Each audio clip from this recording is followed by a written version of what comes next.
Journey through Galagong Mountain, exploring the lowland rainforest. On my journey through Galagong Mountain, I have now arrived at the southernmost lowland rainforest. Previously, I explored the high-altitude cloud forests, but this time, I am venturing into the lowest altitude tropical rainforest to study the species inhabiting the river valleys and document them in their natural environment. Unlike the high-altitude regions, where temperature variations are more pronounced, the lowland forests are consistently warm and humid. The species found here are vastly different from those in the mountains. Follow my lens as we visit these fascinating creatures. As night falls, I walk through the misty valley, enveloped by the rich, damp scent of the rainforest, and begin my exploration. Not far ahead, I spot a black and white snake slithering across the trail. It looks dangerous at first glance. Many might mistake it for a banded crate or the infamous many-banded tree snake. However, this is actually a harmless sabine banded snake, which also appeared in my previous video. Interestingly, the individuals I encounter at lower altitudes tend to be much more robust than those I found at higher elevations. Nearby, in a puddle, I come across a freshly dead flying lizard. Its cause of death is unclear. It may have succumbed to snake venom or drowned. The valley is teeming with life. Insects and frogs create a continuous chorus. Based on past experience, I begin scanning the nearby branches.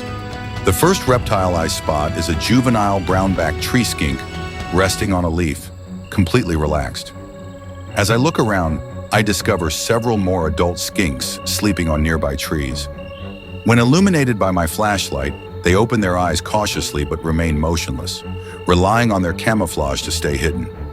This tactic is highly effective in the wild, as their coloration and rough scales blend seamlessly into the forest. The nighttime foliage isn't just home to reptiles. Many birds also rest among the branches. I often spot red-leaf hawks roosting in trees. These birds have a unique habit of folding large leaves around themselves to create a makeshift nest. Meanwhile, black and white banded snakes frequently slither past my feet, but due to poor visibility, I cannot determine if they are venomous, so I refrain from making any rash movements. Many of the creatures here possess incredible camouflage, making them almost impossible to notice without careful observation. Surprising encounters in the night. As I continue, I experience a sudden sharp pain. Only then do I realize I brushed past a well-hidden, stinging insect. Then on a thick bamboo stalk, I spot a massive giant crab spider. From afar, its pattern resembles that of a white goose, but up close, its form is more reminiscent of a bird-catching spider. Most strikingly, it has a distinct human face-like marking on its back. While observing the foliage, a small snake slithers past, a black-headed, blunt-headed snake. Unlike the cool-toned individuals I saw at higher altitudes, this lowland specimen has a noticeably warmer hue. Under light, its scales exhibit a strong photonic crystal effect, displaying a rainbow-like iridescence. Among the blunt-headed snake species, the black-headed blunt-headed snake is the most arboreal. I usually find them in trees near humid, water-rich forests where they feed on snails and soft-bodied aquatic creatures. During the rainy season, their activity range expands significantly. While they pose no threat to anything beyond their preferred prey, I must warn you about their chemical defense, an intensely foul-smelling secretion. After parting ways with the snake, I continue my nighttime exploration. The temperature remains around 25 to 27 degrees Celsius, a stark contrast to the mountain peaks. A venomous encounter, the Heller's trinket snake. A short while later, a red-necked snake appears before me, a fully grown Heller's trinket snake, specifically the northern subspecies. Spotting one active at night surprises me, as they are usually found sleeping in trees near water sources rich with fish and frogs. However, this one remains still, showing no signs of aggression. Despite its calm demeanor, this species is venomous, possessing rear fangs with underdeveloped venom glands. Unlike highly venomous snakes, its fangs lack proper venom ducts, making its bite less effective. To envenomate prey, it must repeatedly chew to stimulate toxin secretion, a process that aligns with its specialized diet of slow-moving caterpillars. Interestingly, the venom it accumulates from consuming these caterpillars is stored in a separate gland near its neck, serving as a defense mechanism. A rare discovery, the needle-ringed crate. As the night deepens, rain begins to fall. Unlike previous sporadic showers, this time the downpour is intense. I am soaked within minutes. Despite the rain, I persist in my search. Suddenly, a massive black and white snake slithers past the undergrowth.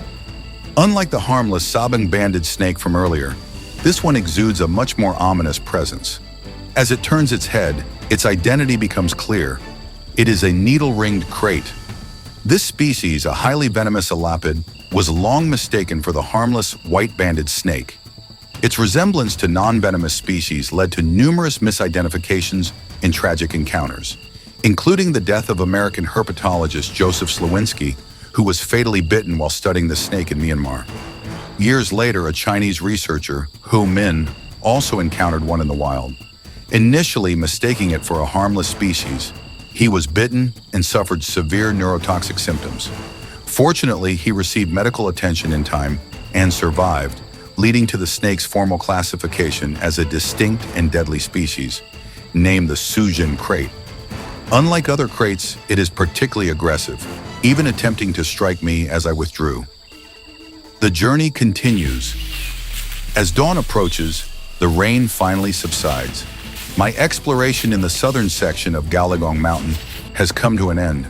This expedition has been filled with both dangers and unexpected delights.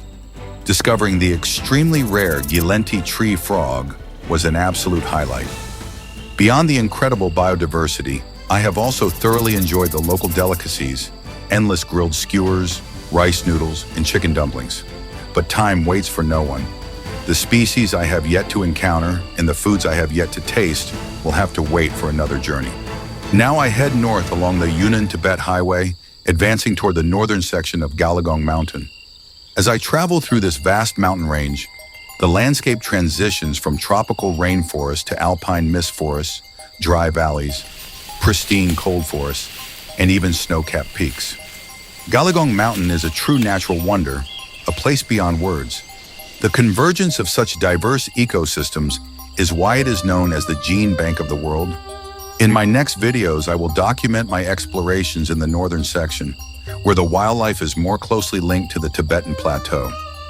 Through my lens, I will continue telling their stories.